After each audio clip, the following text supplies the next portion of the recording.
All right, today is December 12th, and this is our year-end interview with Premier Scott Moe, talking about all the energy issues going on in Saskatchewan.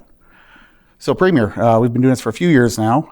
The largest threat to Saskatchewan's energy sector right now is President-elect Trump's threat of applying a 25% tariff on all Canadian exports, presumably including oil. What has your staff told you about what the implications would be on this?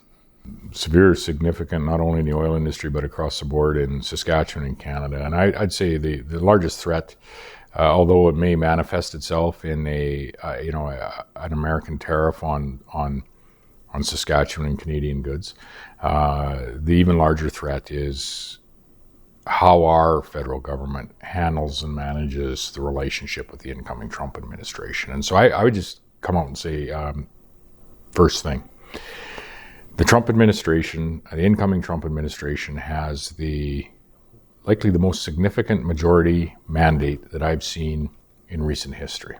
Whether it be with President-elect Trump coming into the White House, whether it be with the Republican majority in the Senate and the House, we need the same in Canada.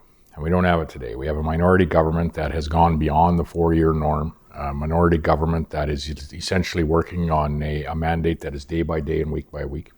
And so it is time, and I would ask the Prime Minister and Jagmeet Singh and all those that have a role in propping this government up, it is time to provide Canadians with the opportunity to choose who is going to have the mandate to negotiate with the incoming Trump administration, and it is time for Canadians to have the opportunity to elect who is going to prepare and implement their policy development over the course of the next 4 years. So today's development was that starting to talk about export taxes on 3 of Saskatchewan's primary exports, uranium, potash, and oil.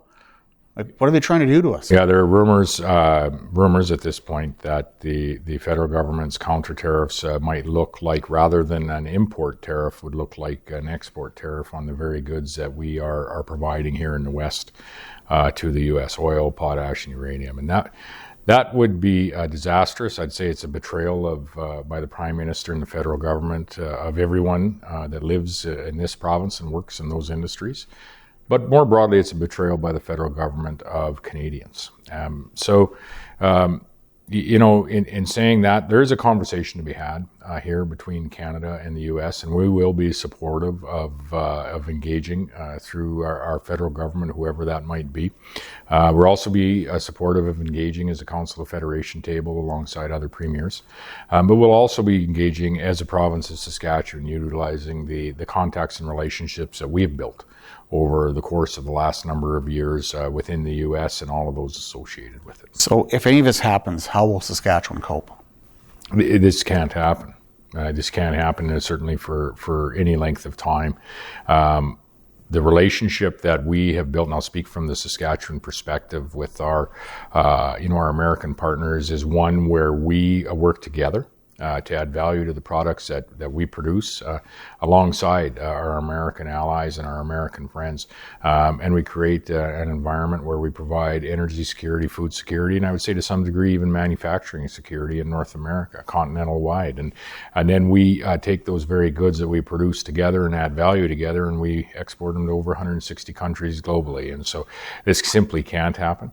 And we need a federal government that is very serious at, doing what they said they would do, which is to approach this as a Team Canada effort.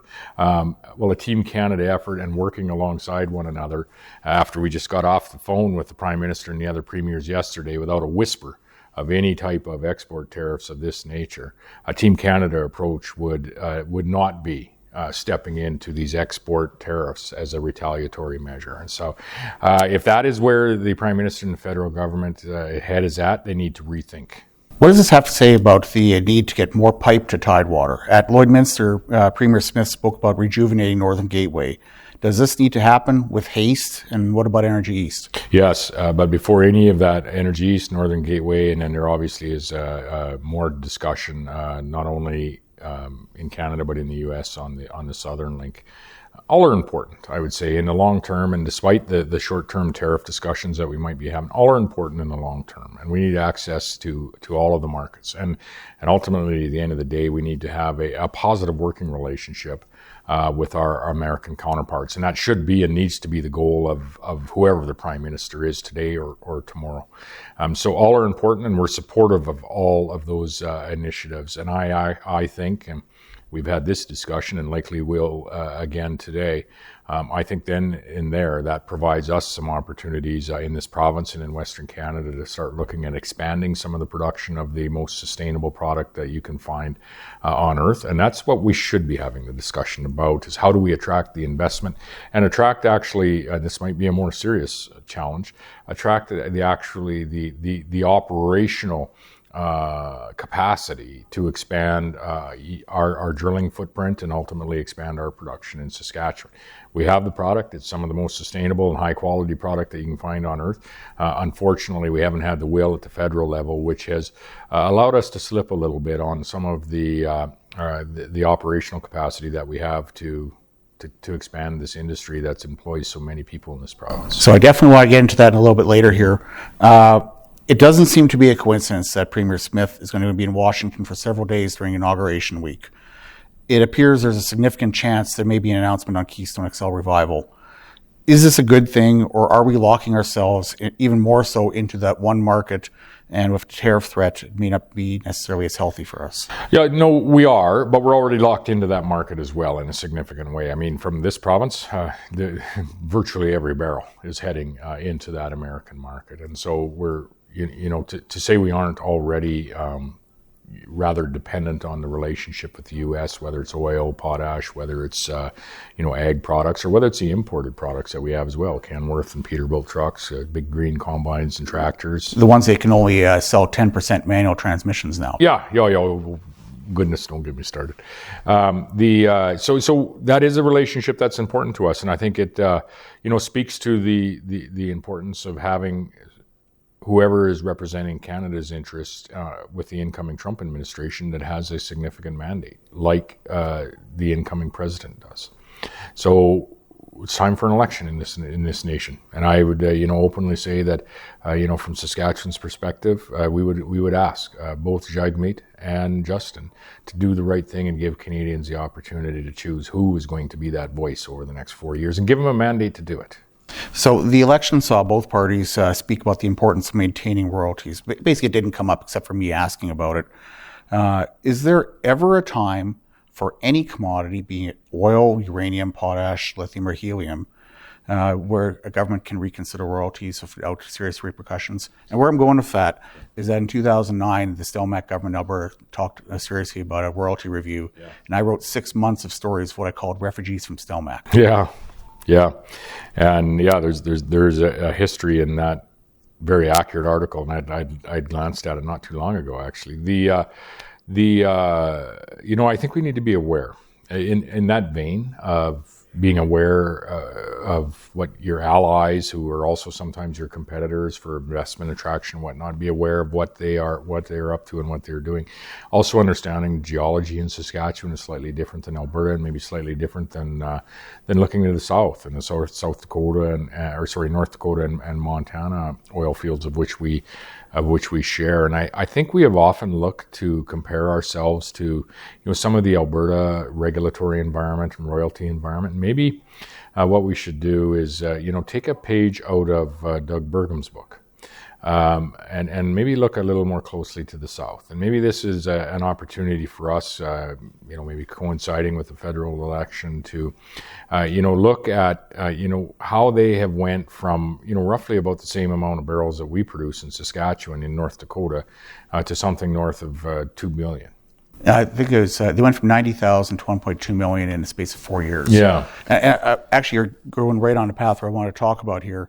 When we spoke during the election, and just before we get into that, for those who aren't familiar, Doug Burgum is the governor of North Dakota, and he's going to be Trump's Interior Secretary. Interior Secretary, as well as he's going to chair the Energy Security Committee.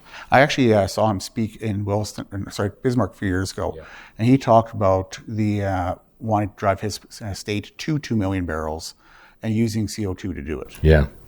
And Doug is Doug is a friend of Saskatchewan, someone that I've formed a relationship as neighbors over the last number of years, and I would say he's provided excellent leadership on behalf of and his time as governor of the state of North Dakota. And I expect that he's going to provide a very similar level of quality leadership in the incoming Trump administration. So when we spoke during the election, I asked about concrete measures to reach the Saskatchewan Party government's stated goal of reaching 600,000 barrels a day. Right now, we're about 454,000 barrels. We've been flat for roughly 20 years, give or take. We had a little bit of a spike for Bakken, but and you said, and I was actually quite astonished, and I've thought about this for 2 months. You said you'd like to see us hit 1 million barrels someday. How serious were you about that? Still serious. North Dakota did it. And so, and that maybe, brings me to the comments I made earlier is we often look to the West and to ensure, the regulatory environment that we're operating in is, comparable to what's happening in Alberta. And maybe we should be, yes, looking to the West in many cases, but also looking to the south in some of the oil basins that we share with North Dakota and into Montana, and that's something that we haven't really done in the years gone by. Is that 49th parallel, as much as I say it isn't an issue for trade, it has been an issue when it comes to regulatory implementation. Maybe we need to just take the blinders off a little bit of in particular, some of the areas of our oil industry and look at it a little bit differently. And that's what we're asking our Minister of Energy to have a look at as we, enter that different environment with, at some point, an impending federal election. So based on that conversation we had in October, I started working on what I'm calling a series of stories calling Reaching for 1 Million. Right. And good for you. Keep the heat on us. That's the idea. And basically, it's going to be asking the smartest people in the industry if it's possible, and if so, what do we need to do to get there? Geology, research, that sort of thing, regulatory. The net result of these is that all these stories, these ideas, we basically wrap them up in a bow, plop them on a minister's desk, and say, "Here, have at her." What are your thoughts? Good.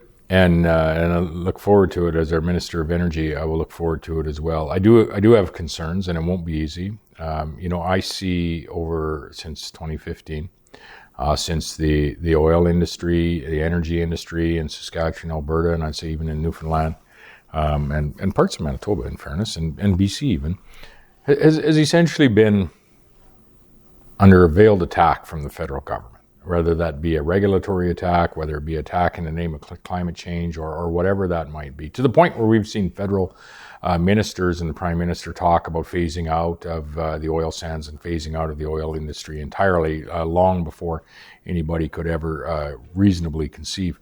I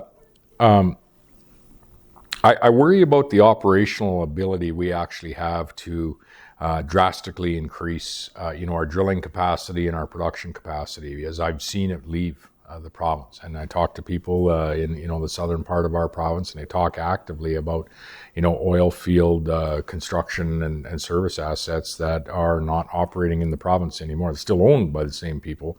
They're operating in the northern U.S. and maybe some even in Alberta. And so it's going to, when you have a president-elect that is using phrases like drill, baby, drill, and I see them appointing Doug Burgum to the Energy Security Committee, I would say that the Trump administration is very serious about expanding their energy production footprint, which means we need to be too. Well, one of the things that you're talking about looking to the West here, and I hate bringing up Premier Smith all the time, but she's been talking almost every week. She's mentioning in speeches she wants to now see Alberta double its production. That would be from 4 million to 8 million. Mm-hmm. And by hitting 1 million, we would effectively be slightly more than double. Mm-hmm. If they have any progress in that at all, we can't really just stand pat, can we? No. And we need to think different in order to get there. You can't think in traditional terms of tweaking and moving small things around. You need to think much more substantial. In particular, if the challenge is attracting some of the infrastructure back into the province. Now, that comment in Alberta with their oil sands footprint versus how we produce in Saskatchewan, those are two very different conversations, and with a different number of people in each of those conversations. So they're different, but the goals are similar, and I think there's some opportunities for alignment actually, and some of the investment attraction, asset attraction that we could probably align quite nicely on. Well, we do have 30 billion barrels of heavy oil. We do. And, I'm part of this series is going to be talking about maybe we need to look harder at that. And there is some opportunities in active investment happening, in particular in the the Lloydminster and North Battleford area in that play. And what we really need to do is reinvigorate some of the other areas of the province.